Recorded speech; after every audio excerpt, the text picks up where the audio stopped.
In this video, I'm going to teach you how to use a Lenovo Chromebook laptop. It's a very easy process, so make sure to follow along.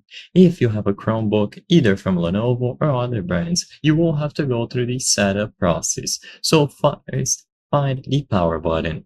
The Chromebook may turn on automatically when you open the lid, but if it doesn't, then you will locate the power button either at the side or in one of the main rows here of the keyboard.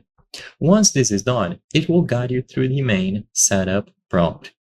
So use the touchpad and the keyboard. Navigate through all of the options. Usually, you will click Get Started, agree with the terms, and connect to a Wi-Fi network. So again, follow the on-screen instructions and you will be able to do this entire process by yourself.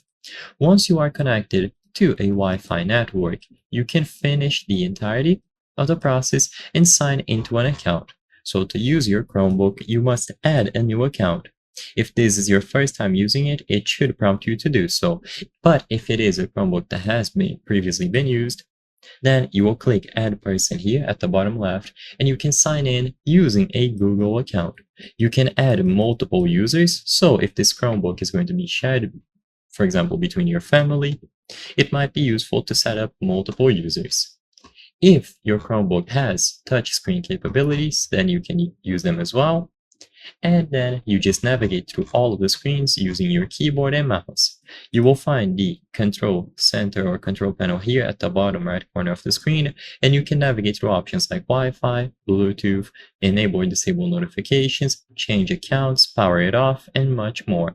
All of your apps will be available at the bar here, and you can navigate through all of them. So I hope I was able to help you. If this video helped you, consider subscribing. As you can see, according to our channel metrics, 83% of the people watching our videos are not subscribed. By subscribing, you can help us make higher quality videos. Thank you for watching, and I'll see you on the next one.